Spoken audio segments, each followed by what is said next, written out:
Hi there, Nick Ortner here, New York Times bestselling author of The Tapping Solution and producer of this Tapping World Summit. In this pre-event video, you'll get to join me as I sit down with my friend, New York Times bestselling author, Dr. Lissa Rankin, as she reveals the latest research on just how toxic stress really is on the body, why even the healthiest people get sick, and how you can use tapping to create lasting health in your life. I hope you enjoy watching this video as much as I enjoyed filming it. We're sitting down here in Pasadena, California with my dear friend, Dr. Lissa Rankin. Lissa, welcome. Thank you. I'm so happy to be here. Oh, so great to be with you. Really exciting to see, as soon as we met and I read your book, it was like, oh my gosh, all the things that I have been talking about, that I know at some level is an underlying mechanism behind this tapping thing that we're doing, you were discussing in your book. And when I read your book, I was like, okay, had we not been writing them at the same time and publishing them, that somebody would have been like, okay, they're stealing from each other. Yeah, who stole from who? There's a lot of overlap, especially when we were talking about things like the stress response and the amygdala and sort of the neuroimmunology and neurobiology behind stress and how it affects the body. So absolutely. Well, what I was really excited about is I'm a layperson. I've approached tapping from my personal experience. I've approached it as a coach and just sharing it with others from a passion. And you're not a layperson, right? Yes, I am. You're the other echelon called a doctor, right? I'm both. Yeah, right? I know I'm you a doctor are. and I'm a patient. Yeah. And so I always, when I'm approaching these things, I'm looking at them from both perspectives, because I was taking 7 medications by the time I was 33 because of the life that I was living. So, it's both perspectives. Well, absolutely. And that's what, that's where the real clear perspective comes in, when you don't have both of those perspectives. But tell me so give me some of your background in medicine and just what it was like before. You spent how long in medical school? I mean, I know it's 12 years of education, and then I was in a very conventional practice for 8 years, practicing as an OBGYN. And I was not, if you had ever told me that I'd end up doing what I'm doing now, there's no way I would have believed you. I was raised by a physician. I trained at sort of the ivory towers of medicine, very just conventional, skeptical perspective of anything certainly anything that you'd be doing. That would think you've really lost it. We're what? We're tapping she's doing what? Right. Yeah. Right. So, I wasn't raised in that kind of alternative way. Yeah. And it wasn't until I got to a point in my own medical practice where I was really feeling out of integrity with myself. And I now realize, I didn't realize at the time, but I now realize that, those of us who are called to medicine are called sort of the way priests are called to the priesthood. It's like a spiritual practice. Yeah. But there's a lineage of medicine that predates antibiotics and sterile surgical techniques and all of the amazing technology that we've developed in the 19th and 21st century. That lineage was what called me, but I was out of integrity with that lineage when I was expected to see 40 patients a day. Wow. I just couldn't practice as a true healer within the confines of the modern medical system. And so every day I was coming home feeling less and less like myself, and I was getting sicker and sicker. So I wound up leaving my conventional medical practice in 2007, and then I realized that you can quit your job, but you can't quit your calling. Yeah.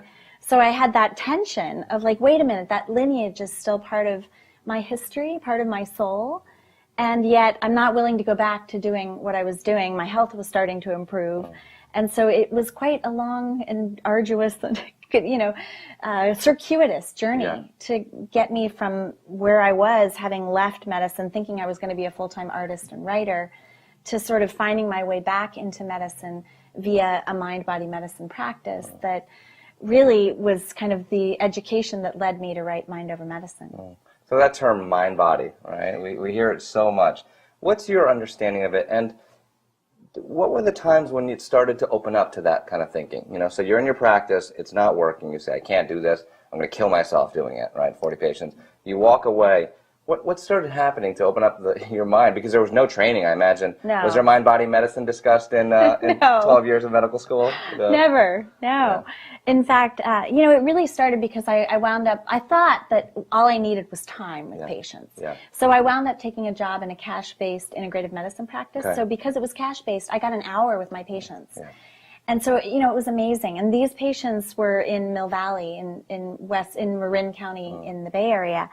And, you know, I've worked with lots of patients before, but these were unlike any patients I've ever worked with before. I mean, these people were full-on health nuts. Yes, they knew everything. They knew everything. Yeah, They're eating their vegan diet. They're drinking their green juice. They're working out with their personal trainers. You know, they're doing everything right. Yeah. And they were some of the sickest people that I'd ever met.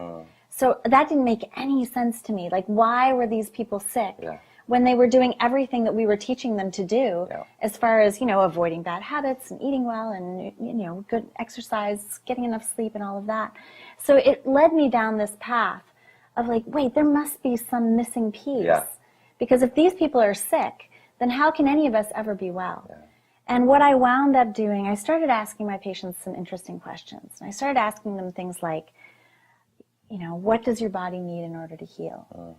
Or what is your body saying no to? And the stuff they started answering, like I'd ask them, what does your body need in order to heal? And they'd say things like, I need to quit my job. Yeah. Or I need to leave my toxic marriage. Or I need to finally go to art school. Yeah. And so I started saying, well, why not? Like, why not do it? And then they'd say, well, I can't do that.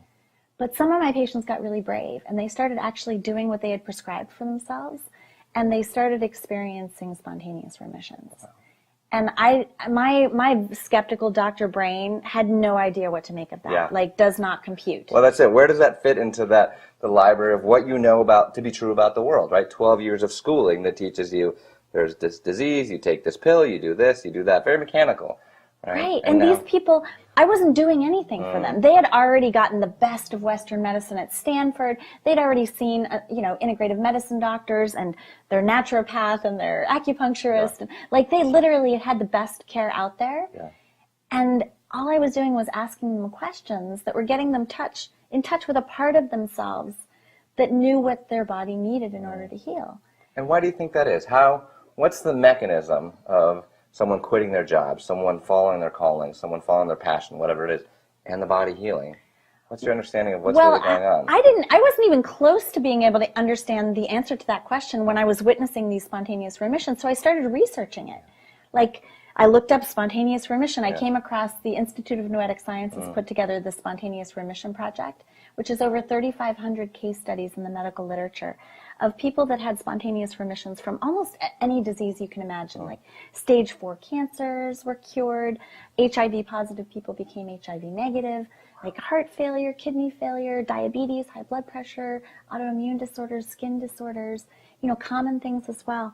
So, but why? My big question was, did they do something particular to bring about that spontaneous remission? Or was it just, you know, good luck? Yeah. So that's when I started investigating further, right? The answer is often, remission, spontaneous, luck of the draw, chance, right? That's what usually we hear about it. We don't know how it happened. It did. We can't explain it, so we're just going to put it over there. Well, and it's so interesting because those case studies are all written up by doctors as kind of medical mysteries. Yeah, yeah. But they never tell what the patient did. They just tell the story of, like, here's this fatal illness. Yeah. And wow, the illness went away. Yeah. But I was really curious, hang on a minute, you gave me A and Z. Yeah. I want to know what happened in between. Yeah. So then I came across Dr. Kelly Turner's research. Yeah. She's writing a book called Radical Remissions. And she had done her PhD thesis on stage 4 cancer survivors who had spontaneous remissions from their stage 4 cancers. Most of them had chosen to, you know, withhold Western medical treatment, which is not what I recommend. But she was curious, what did they do? And so she researched them, and she also researched the often alternative healthcare practitioners that interviewed them. And she found that they had common characteristics. And only 2 of them were the sort of thing that you might hear from a kind of a progressive medical doctor. Okay. Like, one of them was they all took some sort of herb or supplement that they really believed was going to cure them. And one was that they changed their diet to a mostly vegetable-based diet. But the other things, there were 9 common characteristics. And the other 7 were things that were more in the way of emotional, mental, spiritual practices. So that, again, sort of something was going on here that did not make sense to my medical brain, but it made sense to my soul. So you asked me, you know, how does quitting your job affect the health of your body? This is where my research led me to start looking into the placebo effect. because my question was, can the mind really heal the body? If work is stressing you out, can reducing work stress actually affect the health of your body? And if so, how? So I was really curious, is there any evidence that the mind really can heal the body? And of course, we all know about the placebo effect. This has been well studied since the 1950s. So we know that some combination of positive belief and thinking that the sugar pill is going to make you well, and the nurturing care of the person in the white coat who delivers the sugar pill to you and says this is going to help you, that some combination of that results in actual physiologic change. It's not just in your mind. It's, you know, the colon becomes less inflamed, the ulcer disappears, the warts go away. My favorite is the Rogaine trial. Oh, really? The men who were in the Rogaine trial for baldness took sugar pills and grew hair. Wow. So it's physiologic, right? There's something happening in the body when this happens. But my question was, well, most of us are not in clinical trials getting saline injections or fake surgeries or sugar pills. Can whatever that thing that's happening when someone takes a placebo, can we harness that? And if so, how? And that's how it ties into the effects of stress. So what I came to realize, because of course, as a doctor and the way my brain works, I need to understand mechanisms. And so I had to do a lot of research to try to get to the bottom of what's the mechanism of how stress in the mind affects the cells of the body. And I think I have to define stress before I explain that further, because I think in our culture we have a very poor understanding of stress. I think we kind of wear stress like a badge of honor.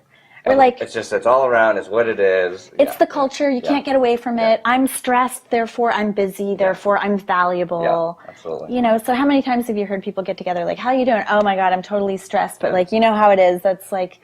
Well, I always joke that when you're focused on stress, try to go to your friend and go, oh no, I had a great day, I'm relaxed, I've been doing nothing, went to the beach, blah, blah, blah. We can't even say it, you know? Because the second we say it, it feels like we're less than. It feels like we're not doing enough. We feel like we're not connecting with the other people around us who are so stressed. You know? Right. So I think part of it is understanding that stress in our, I think a lot of us think of stress as being overworked or overwhelmed. But to the body, stress is anything that triggers the amygdala. Right? So the amygdala, our friend. We love the amygdala. We, not only in our books, but we've been sharing the stage at Hay House all year. And there was one, it was one afternoon where I spoke first, and then you spoke an hour later, and then someone else spoke, and then a fourth, but all four of us mentioned the amygdala. And it was like, this is the amygdala conference, and we hadn't even checked in with each other. But I think there's a deep understanding now of how important this is. So, sorry, go on. No, it's great. So, I think of the amygdala as those little meerkats. Yeah. At the zoo, they're like, there's always the sentry meerkat who's like on top of the mound, like checking to make sure that he can keep the rest of the meerkats safe, right?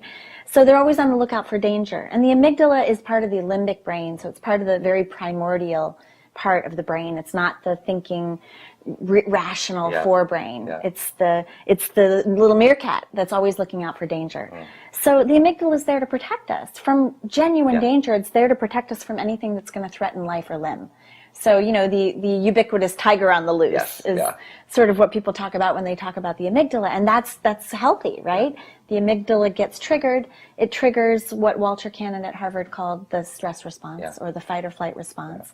So, the hypothalamus communicates with the pituitary gland, turns on the adrenal gland, the body is filled with cortisol and epinephrine, and then you're in fight or flight. And we can run or fight, flee, do what we need to do. Exactly. To mobilize the energy of the body. To get away from the tiger, right? But here's the thing that I think a lot of people don't realize, is that every thought that you have that is threatening triggers that same fight or flight. So every fearful thought, every anxious thought, every worried thought, every thought that feels like you're being attacked by other people, angry thoughts, all of these kinds of thoughts are stress to the body, even though we may not necessarily perceive it as the kind of stress that's like the to-do list stress. So, stress is toxic relationships. It's selling your soul for a paycheck. It's not being able to communicate properly with your family members. These things are incredibly stressful to the amygdala. And the amygdala can't tell the difference between that and running away from the tiger. So what happens is that, when I'm asking people, what does your body need in order to heal? And they're saying, I need to quit my job. What they're really saying is my job is triggering my amygdala all day long. And for me, when I was in my conventional medical practice, that was the case. My amygdala was triggered all day long because I never felt safe. I felt like I was constantly at risk of making a mistake, that somebody was going to die on my watch, that I was going to get sued, that, I was completely exhausted. I was working 72-hour shifts. So literally my body wasn't able to function normally. It was all of those things. So I was living in this perpetual fight or flight mode. Plus I was twice divorced by this point. My relationships were a wreck. I had lost 4 members of my family. So all those fearful, anxious, worried thoughts were triggering my fight or flight. And I was taking 7 medications that my doctors said that I would be on for the rest of my life. So when my patients started experiencing these spontaneous remissions, I realized, wait, maybe I could have that. Right? Maybe I don't have to take these drugs for the rest of my life. And I'm now down to half the dose of one of them from doing the deep work of trying to figure out what are the stressors that are triggering my amygdala and what is the soul medicine that I really need, And this is essential because if your listeners get one thing away from this talk today, the most important thing for people to realize is that our bodies have these natural self-repair mechanisms, right? Every day our bodies make cancer cells. We're exposed to pathogens, bacteria and fungi and viruses and such. Our bodies know how to fight this. They know how to fix broken proteins. They know how to do their own anti-aging things. But this was the kicker for me. Those natural self-repair mechanisms only function when the body is in what Herbert Benson at Harvard called the relaxation response. So this is the opposite of the stress response. The stress response is the sympathetic nervous system. The relaxation response is the parasympathetic nervous system. So it makes sense. Can we hit pause on that because it's such a big thing? Yeah. Right? What you just said, it's either one or the other. They do not work. Deactivated. Deactivated. Yes. So the body is not doing the healing if you're in the stress response. It's just not happening. That's right. And the only way for it to happen is to relax, in a word. Right. So it makes sense because if you're running away from a tiger, there's no reason to do preventive maintenance. Sure. It just says forget about it. Forget about it. They're not worried about the 2 cancer cells that you made today. They're worried about the tiger. So the body, when you're in sympathetic nervous system, it turns down all the kind of homeostatic mechanisms of the body. So the digestion is shut down, reproduction is shut down. These things that are non-essential. And so the self-repair mechanisms are considered non-essential. And it's actually intentional because you want to reduce, in case the tiger bites you, you want to actually be in a sort of anti-inflammatory state. So the immune system actually gets shut off. So there's physiology behind that, which means that in order to optimally be healthy, we want to not only optimize whatever Western medicine has to offer, but we want to make sure that the body is in relaxation response as much as possible. And we can do this in one of 2 ways. So, we can actively put the body in relaxation response with practices like meditation, with practices like EFT, right? So there are lots of things that we know. Laughter is one of them. Orgasm is one of them. So there are these things that we can do that will sort of take the body out of sympathetic nervous system, being overridden with the relaxation that comes with those sorts of practices. But what I think, and that's what a lot of people teach, but it's not enough. It's not enough to just say, I do my 20-minute meditation every day, or I have sex twice a week, or whatever, right? It's the body actually, because if you're in the perpetual fight or flight, you can get out of it for 20 minutes with your meditation practice. Right? So you have to address the things in your life that are triggering the stress responses to begin with. And that's where it comes to the difficult part of actually looking at what is triggering those stress responses. And that was the big aha moment for me when I was thinking about my patients in Marin. Was here's these health They were nuts. doing it. They were doing the 20 minutes. They were doing the meditation. Totally. They were doing their affirmations. They were in it. They were in it. They're drinking their green juice. They're working out every day. But they were the most stressed out people I'd ever met. Right? And so when it comes right down to it, in Mind Over Medicine, I teach about the 6 steps to healing yourself. But it's all about really writing the prescription for yourself, creating an action plan that's really about getting the nervous system out of stress response and into relaxation response so that the body's natural self-repair mechanisms can be optimized. I mean, this is how we live to be happy and healthy until we're 100. Yeah, yeah. Oh, I mean, there's so much that I want to comment on that. There's so much there. You know, one of the things that I find really interesting about tapping is that, you know, you can do it for that 20-minute period, right, as that practice. But really, the deep stuff that happens is when you make those quantum shifts, right? When you tap to overcome not just the stress in the moment, but when you go deeper, when you go to the childhood trauma, when you go to the things in your life that are stressing you out and you recognize, I clear them, and now I'm making a life change. Now I'm making that decision. Because I agree completely. It's like people say, well, you know, will this tapping last forever? If I tap on my back and it hurts and it goes away, will it come back in 3 days? And what I say is, well, if the reason your back is hurting is because you hate your job and you're miserable all week and you go back to work on Monday, it's likely to activate it again, right? So this is a sign, and we start making these connections. You know, one of the things we see in the tapping process is how we make these connections between the physical symptoms, and I've seen it a lot with pain, you know, especially with pain because it's such a direct measure, you know. I'm sure it plays a role in all sorts of other diseases, but it's hard for cancer and diabetes and all those things to go, okay, what happened right now? Right, exactly. That's a longer term thing to deal with. But pain, I know that someone has back pain, and we sit down and we start tapping on it, and you know, you do a little tapping on the back pain, it clears a little bit, and then we go deeper and deeper and deeper, and we find out, you know, I remember working with a client who I actually wasn't making progress for about 40 minutes, tapping on the back pain and emotions and all these things. I'm getting frustrated. I'm like, usually there's a shift, so what's going on? And I said, you know what, let's ignore the back right now. It was actually sciatica pain. So let's ignore it and just answer this question. What is stressing you out most in your life right now? And she said, work. I hate it. She was a lawyer. She was miserable. She's like, I hate every aspect of it. I hate what I do. The clients I represent. You could just see this was a big deal for her. So we went and tapped on that issue. We focused on, even though I have all this stress and I can't deal with it. We go back to the sciatica pain 10 minutes later, it's gone, right? And she's going, oh my gosh, she's stretching. She was a runner. She's like, this is unbelievable. And we weren't focusing on the pain itself. We were focusing on this other part of her life. Now, the big thing was 2 weeks later, she quit her job. Right. And that's I was going to tell you what my friend Sark makes these posters. Yeah, absolutely. You know, like how to be a happy artist, or how to be. So one of her friends came to her and said, "Will you make me a poster that says how to be a happy lawyer?" Yeah. So she writes how to be a happy lawyer, and then she draws a little door, and you open the door, and it says quit. Oh, jeez. All you lawyers out there, I'm sure you can do plenty of great work in the world, but you've got to be congruent with the work you're doing. Right. You've got to minimize the stress. I mean, you know, obviously, it's tough. It's one of those professions that comes with a significant amount of stress. Yeah. You know? I want to jump back a bit to what we talked about earlier in the placebo effect, right? Because I think the placebo effect actually gets a bad rap because people generally go, oh, it's only the placebo effect. It's only the placebo effect. Or they lop the placebo effect on top of things like tapping and yoga and meditation and herbs. They go, well, it's just a placebo effect, right? And people ask me all the time, well, is the tapping the placebo effect? You know, and again, with the idea that placebo means fake or placebo means, oh, it's all in your mind. And what I say is, well, look, I've dealt with a lot of people who thought I was crazy with the tapping, so it wasn't even coming in with that direction. So it wasn't, oh, I believe the tapping is going to work, so it works.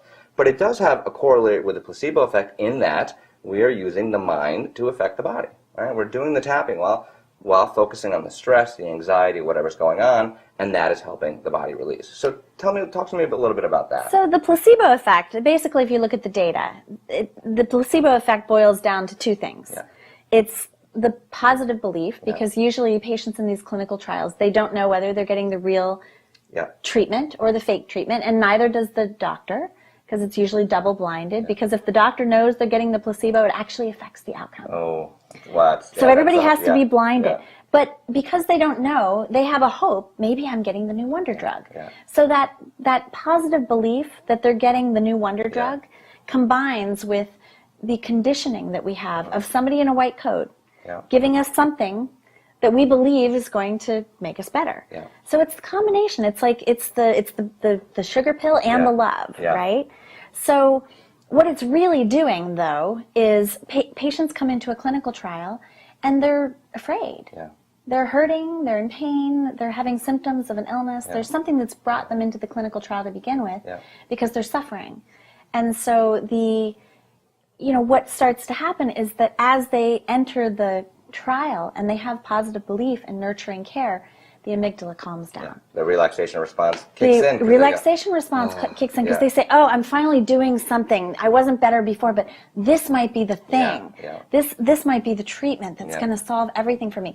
So their whole nervous system starts to calm down. The body goes into relaxation response. Those natural self-repair mechanisms kick in. Yeah. So the placebo response is an awesome thing, right? It's basically just, it's the term that clinical medicine has used, and the reason it's gotten sort of a bad rap is because it gets in the way of bringing new treatments to trial. Yeah. Because some drugs, you study them, and they have a 70% placebo effect. So they get with antidepressants is big. That's a great example, 70 to 80%. So it's very hard to prove efficacy of something if the placebo effect is that high for the condition that you're treating. So something like depression is incredibly related to that combination of positive belief and nurturing care. It responds really well. Whereas there are some things that don't respond. Pain responds very well to placebo. Yeah. So, the medical community gets frustrated because they want to bring these new treatments to the market. Yeah. And if it's not any better than placebo, then evidence-based medicine deems that it's ineffective. Yeah. And I say, what do you mean it's ineffective? Yeah. It's working 70% of the time. Yeah. But the drug itself is no better. It's not the drug that's doing it. Yeah. So I think when we think about the placebo effect, I don't even like that term. We should call it something like the self-healing effect. Absolutely, yeah. Right? Because it does have that negative, it's only the placebo effect. So if I asked you, is tapping a placebo effect? Who cares? What would you say?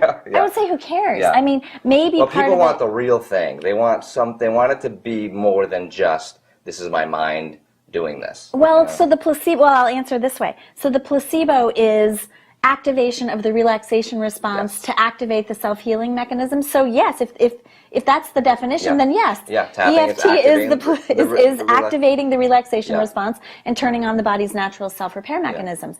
But it's not all in your mind. Yeah. It's actually in your cells. Yeah. Like it communicates via hormones. Yeah.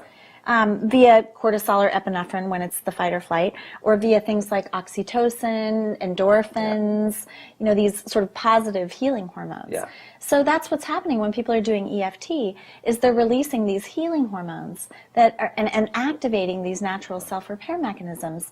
So it's in the mind, but it's in the cells. Yeah. So it's, like I said, I don't even like the term. I really dislike the term because it's come with so much baggage. Right. Right? And people discount it and they go, oh, well, that means I think placebo has been attached to making it up. Right? Like, I'm just making up, in the same way that a hypochondriac, like a nocebo effect, that's the opposite, right? Someone who thinks that they're sick all the time and they expect sickness.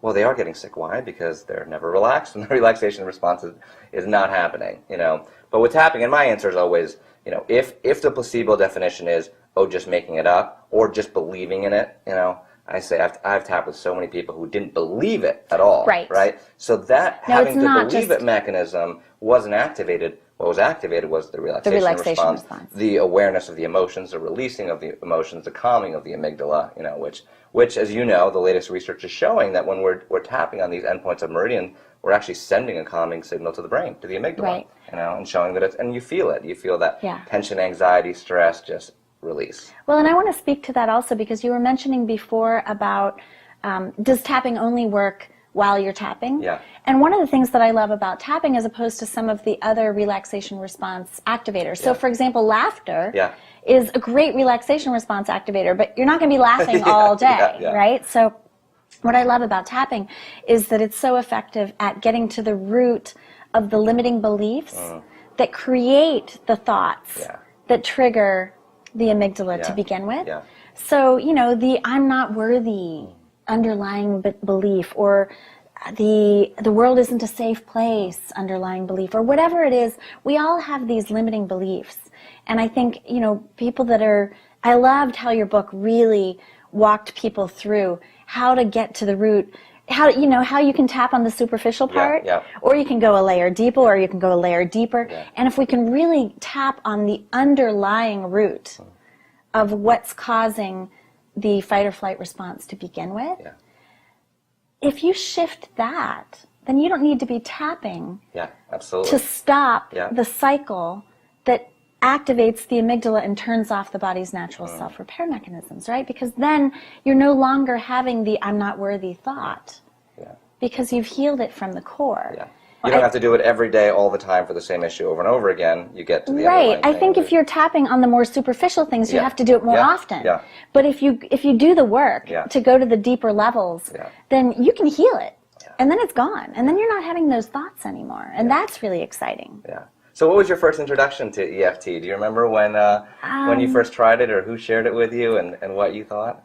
I mean, I saw somebody doing it across the room once, and I was like, what is happening here? I know.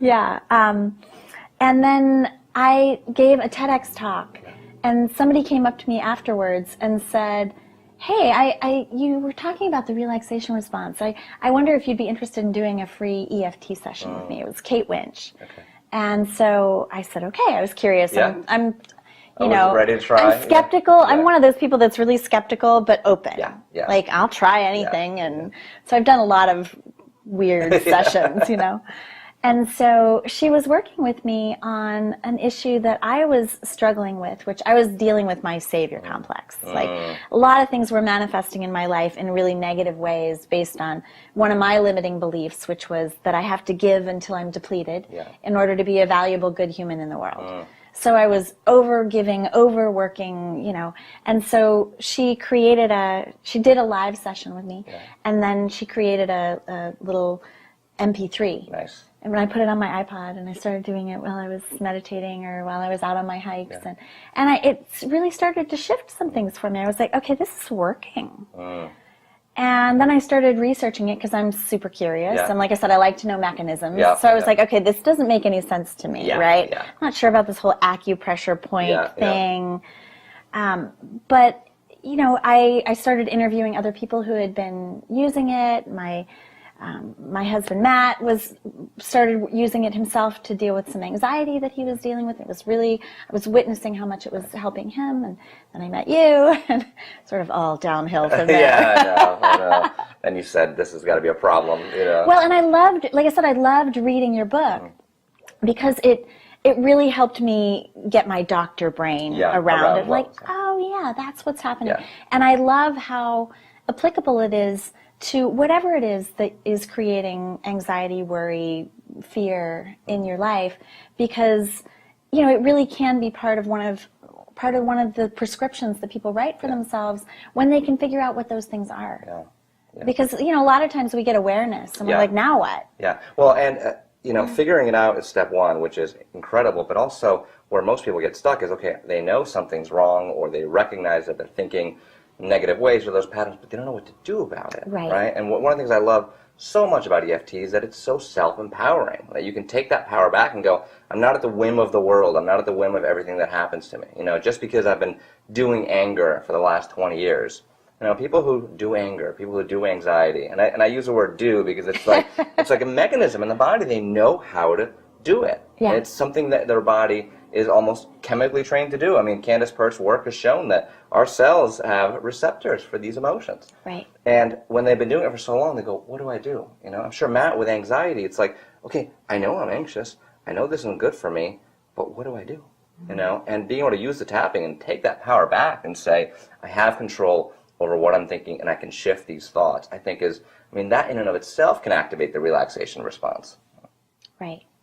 Yeah, and what I think is really, it's really helpful to be able to get people to that place where they can identify those things that are really at the root cause of illness in particular, or at the root cause of anxiety or depression or whatever, and to give them practical tools, because again, awareness will only take you so far, right? Yeah.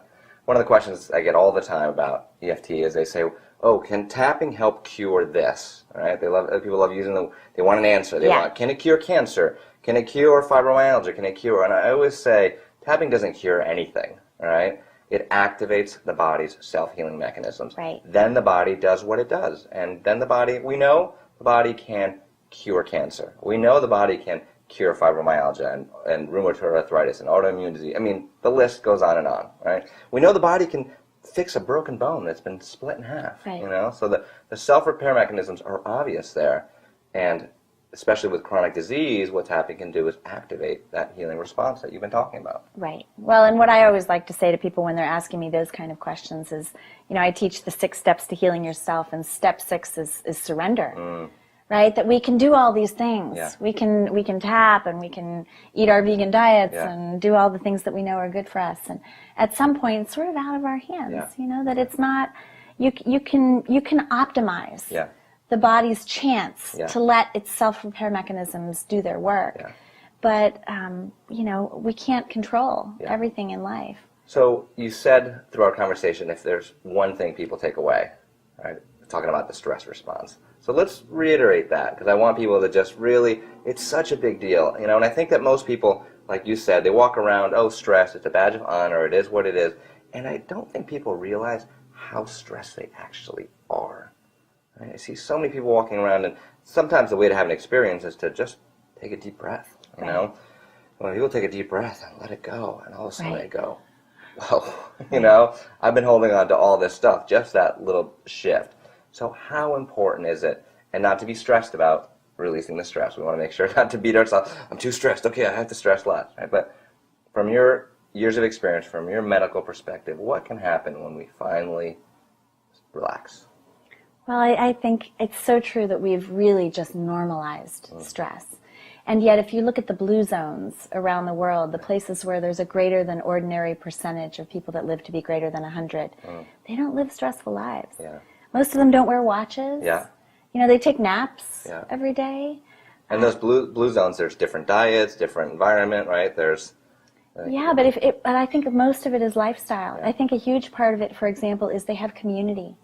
Often in these blue zones, they live in multi-generational homes. Nobody's ever lonely. Nobody has to face that overwhelm of how do I get through my day? Like you think about the single mom with no support. And she wakes up in the morning and she's got to look at everything that she's got to get done during that day, and how am I going to get the kids to school, and how am I going to make it to work, and what if I get fired today, and how am I going to pay the bills? And those are just chronic, repetitive fight or flight triggerings that are going on. But there's a way, we have a choice, right? We have a choice. We can agree to live in this culture and buy into the rules, or we can say, I'm going to live my life different. And I know personally I'm in a really interesting place right now in my career where I'm getting to, there's lots of opportunities. And I'm like, I'm sorry. This is my life, my choice, my life expectancy. And so I say a lot of no. Because when I think about my own body and how I want to feel and what kind of life I want to live. And what kind of example you want to be and what kind of example I want to be for my 7-year-old. And I think it's really important for us to find that place of stillness. One of my mentors is Martha Beck, and she's been really working with me on this. It's like finding that place of stillness and paying attention to the people that cultivate that sense of stillness within you, and noticing the life events or circumstances that cultivate that stillness in you, and where do you get out of that? And just being really mindful of that and making choices about that. And that includes practices like meditation or EFT, but it also includes being exceedingly discerning about how you live your life, and that requires courage. And I think that's the hard part, is people sort of know. I'm amazed how intuitive people are. They know what they need to do, and they're really scared. But they can tap on the scared. They can't, exactly. Right? Exactly. So you can go to the root of I'm scared that I need to quit my job, or I'm scared that I need to set boundaries with this toxic relationship, or I'm scared that I'm going to lose some of my friendships because they don't cultivate the stillness in me. But that's, like I said, that's why I love EFT, because you can go to the root of it. And you can say your Tosha teaches about her change me prayers. Change me into somebody who's not scared. So that I can find courage to do what I need to do so I can live.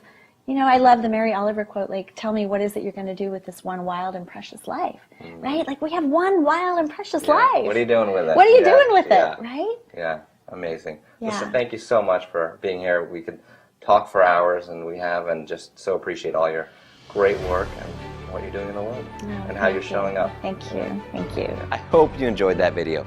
Before you scroll down to leave me your comments, I want to hear your questions, any comments you have about the video. I have 2 important things for you.